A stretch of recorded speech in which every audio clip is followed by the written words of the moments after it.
Have you ever wondered why some of the hardest days of your life arrive without warning? A door closes, someone walks away, a dream collapses, and suddenly the person you thought you were begins to disappear.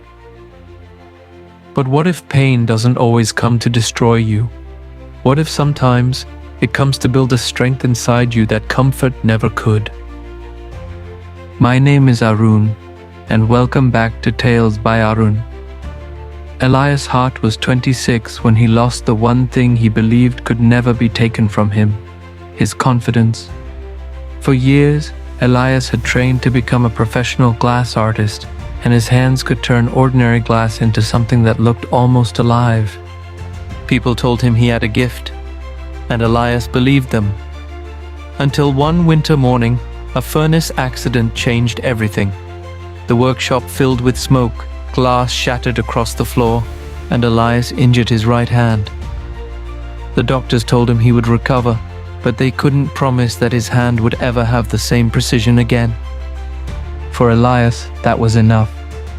He stopped going to the workshop, stopped answering messages from friends, and stopped looking at his unfinished sculptures.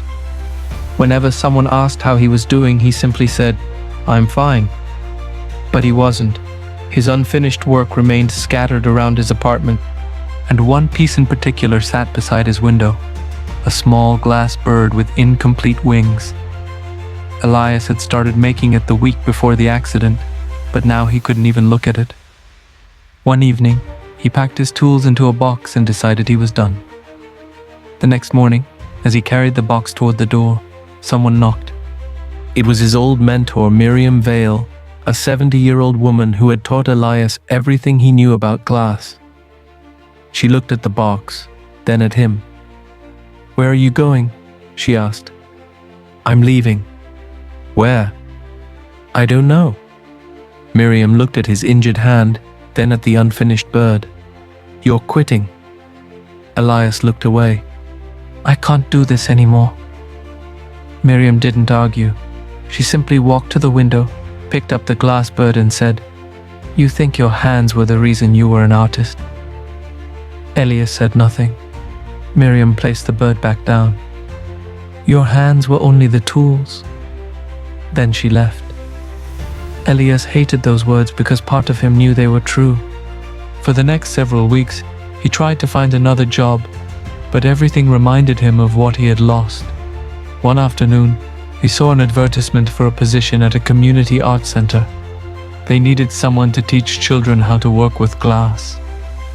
Elias almost ignored it, but he remembered Miriam's words and decided to go. His first class was a disaster. Today, His hand shook, a piece of glass slipped, and one child laughed. Another asked, "Why can't you use your hand properly?" Elias froze. He wanted to walk out, but instead he took a breath and said, "Because it doesn't work the way it used to." The room became quiet. Then a little girl named Nora raised her hand. "Can you still make something?" Elias looked at her. "I don't know." Nora smiled. "Then try." Those two words stayed with him. The next day, Elias returned, and then next. He began teaching the children how to shape glass differently. He discovered ways to hold tools with his other hand. He learned to slow down. He learned to accept mistakes. And slowly, something unexpected happened. His work began changing. Before the accident, Elias had tried to make everything perfect. Now he couldn't. His limitations forced him to experiment. His imperfect movements created unusual shapes. The glass wasn't as symmetrical, but it had character.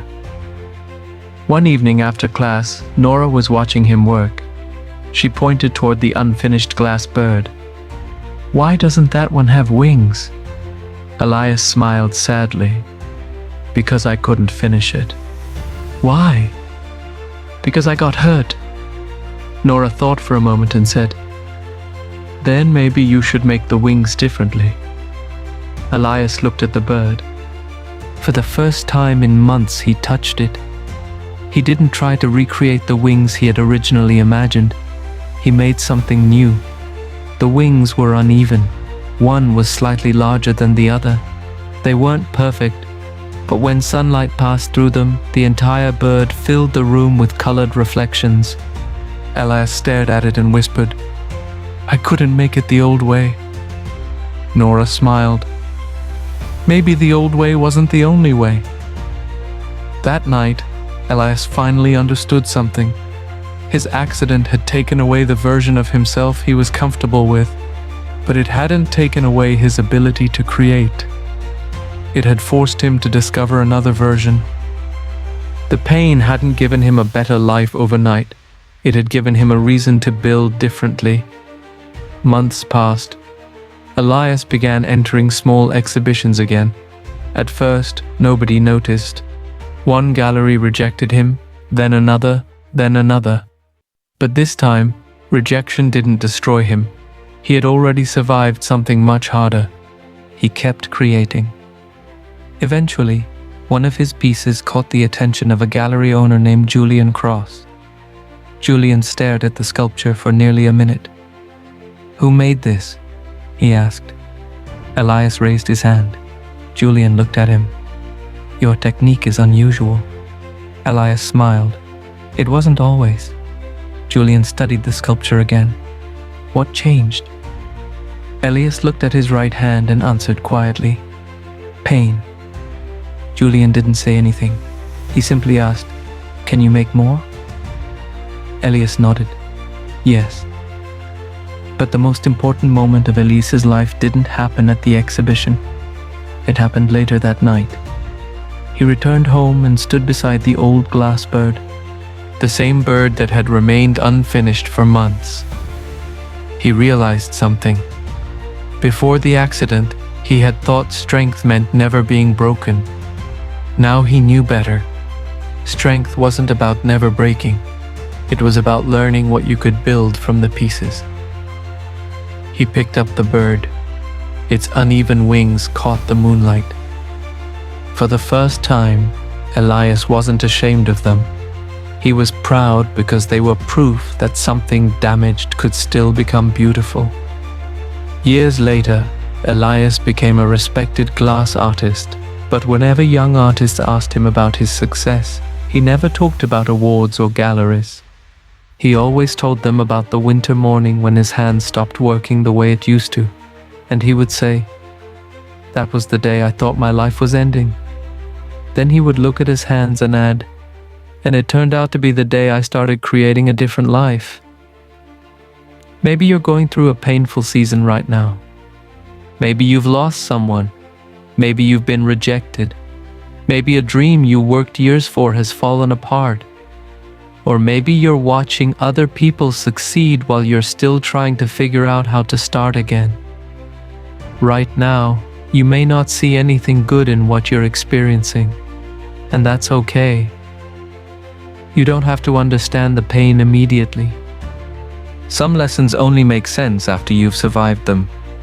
The pain you're carrying today may be teaching you patience, building discipline, or forcing you to discover a strength you never knew existed. You may not be able to see the purpose yet, but keep moving, because the person who walks out of this difficult season may be stronger, wiser, and more prepared than the person who walked into it. Elias once believed his greatest strength was his perfect hand.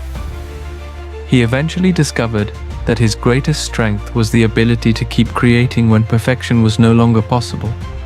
And perhaps that's true for you too. The thing you're struggling with today may not disappear overnight, but you can decide what you will build from it. Because pain does not get the final word. You do. Your pain may become the strength you depend on tomorrow, and one day you may look back at what broke and realize it was quickly building the person you were always meant to become. Final moral: you may not choose the pain that enters your life, but you can choose the strength you build from it. One day you may look back at what broke you and realize It was building the strength you needed all along.